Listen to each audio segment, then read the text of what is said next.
Hi, this is Mike again. Today I want to address the current status of worldview in our parents and children today. Every adult has a worldview. That worldview is typically fully developed and operational before a person becomes a teenager.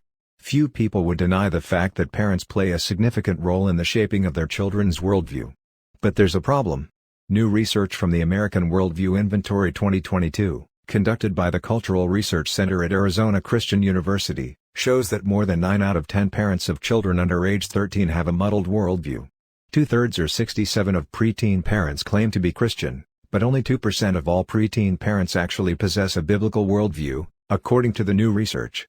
In fact, the study shows that a majority of today's parents are millennials, the adult generation in America least likely to possess a biblical worldview. And according to the research, the younger the parent, the less likely they are to have a biblical worldview. This shouldn't surprise us. For years the church has failed in its mission to educate its kids in a biblical worldview. Most churches believed that they needed to keep their kids coming to Sunday school by making it fun rather than educational. At the same time, the parents believed that it was the responsibility of the church to provide biblical education to their children. This strategy has proven a disaster for our young students who have been educated by the church in the last 30 years. Because the parents turned over the education of their children to the church and the church failed to provide biblical instruction, the last 2 generations of kids have fallen further away from God's plan. Parents who do educate their children can only teach what they know. Parents teach what they know and model what they believe. They can only give what they have, and what they have to give reflects their driving beliefs about life and God's values. Parents are not the only agents of influence on their children's worldview, but they remain both a primary influence and a gatekeeper to other influences. Consequently, most children today are heavily influenced by culture rather than biblical values. The new study found that although 2/3 of the parents of preteens claim to be Christian, only 2% possess a biblical worldview. The outcome is barely different among the 2/3 who claim to be Christian. A mere 4% of the preteens possess a biblical worldview. Equally shocking was the finding that none of the 6 alternative worldviews tested is embraced by even 1% of the parents. These alternative worldviews include secular humanism, moralistic therapeutic deism, nihilism, Marxism, critical theory, postmodernism, Eastern mysticism, and New Age. That leaves more than 9 out of 10 parents of preteens, a full 94%, having a worldview known as syncretism, a blending of multiple worldviews in which no single life philosophy is dominant, producing a worldview that is diverse and often self-contradictory. The research further indicates that large majorities of parents possess comparatively minimal elements of 4 competing worldviews in their own worldview. At the same time, 3 other worldviews are more substantially represented in the syncretistic views of those parents. At least 6 out of 10 parents reflect very limited advocacy of the ideals found in nihilism, Marxism, postmodernism, and secular humanism. The parents of preteens are much more likely to harbor ideas drawn from Eastern mysticism or New Age thinking, moralistic therapeutic deism, and biblical theism. A question one might ask is, with so many parents of children under the age of 13 identifying as Christian, why do so few of them have a biblical worldview? Although no single reason is uniquely responsible for the low incidence of biblical theism among parents, the report identifies a variety of conditions that contribute to that reality. First, millennials comprise a majority of today's parents of preteens. Among the nation's 4 adult generations, millennials have the lowest likelihood of possessing a biblical worldview. In fact, the survey indicates that the younger a parent is, the less likely they are to have a biblical worldview. Second, a biblical worldview, of course, emerges from accepting the Bible as a relevant and authoritative guide for life. However, a majority of current parents of preteens, almost 6 out of 10, dismiss the Bible as a reliable and accurate source of God's truth. Just 4 out of 10 preteen parents believe the Bible can be trusted as God's accurate words for humanity. Even so, fewer than half of those individuals read the Bible at least once a week. Third, there are only 3 groups of churches boasting an above-average proportion of preteen parents who possess a biblical worldview: non-denomination or independent Protestant churches, Pentecostal or charismatic churches, and evangelical churches. Parents associated with congregations that are non-denominational or independent Protestant were about 8 times more likely than the national norm to have a biblical worldview, while those aligned with either evangelical or charismatic Protestant churches were about 3 times more likely.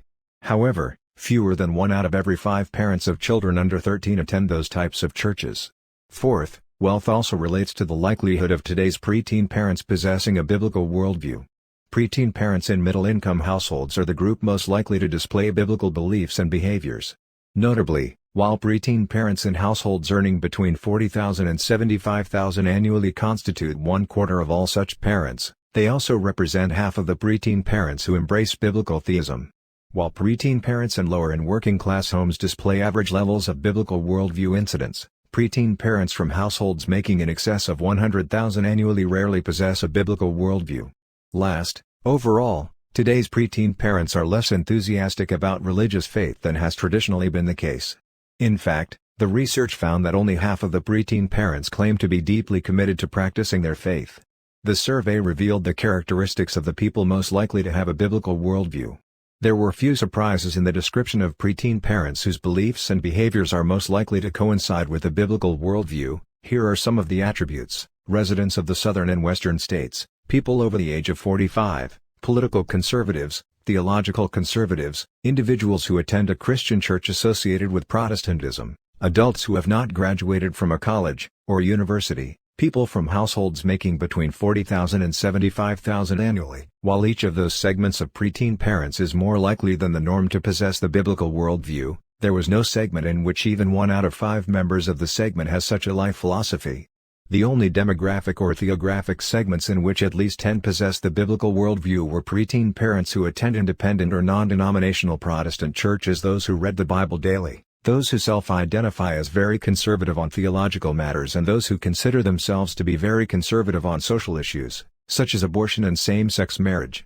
According to this study, the data shows that most American children begin life at a spiritual disadvantage, given the religious and lifestyle choices of their parents. A parent's primary responsibility is to prepare a child for the life God intends for the child. A crucial element in that nurturing is helping the child develop a biblical worldview, the filter that causes a person to make their choices in harmony with biblical teachings and principles. The Bible assigns the worldview development process to the child's family and community of faith, but it is clear that neither of those entities seems to be fully engaged in their task. Sadly, the research confirms that very few parents even have the worldview development of their children on their radar. The typical American parent is either fully unaware that there is a worldview development process, or they are aware that their child is developing a worldview, but they do not take responsibility for a role in the process. If they are aware the child's worldview is being developed, but they choose or allow outsiders to accomplish that duty on the parent's behalf, the church has failed to properly emphasize the importance of the role parents are to play in this process.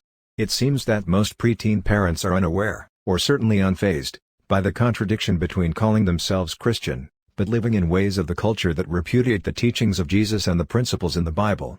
Shockingly few parents intentionally speak to their children about beliefs and behavior based upon a biblical worldview.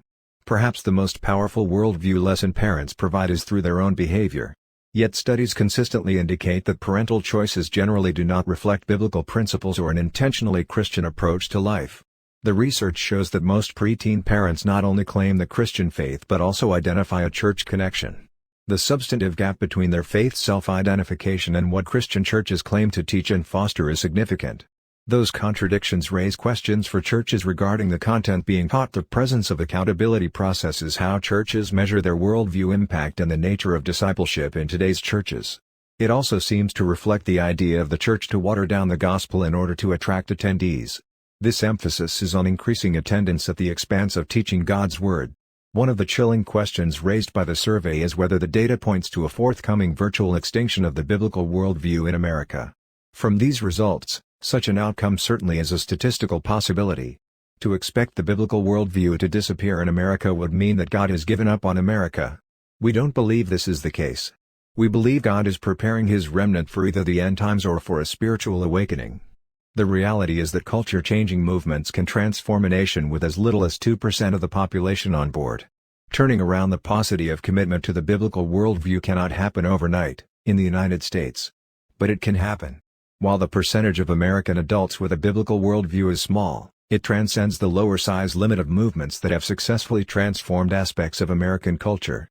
I believe that there are perhaps 10 to 15 million adults in the country who have a biblical worldview and therefore might be engaged in such a worldview transformation effort. A relevant question is whether there is sufficient concern among that remnant to get organized and wage an uncompromising, strategic, and tireless battle to recast the heart, mind, and soul of Americans. After all, We see this same attitude of parents when it concerns what their children are learning in schools. It is only recently we have started to see concerned parents stand up for their kids.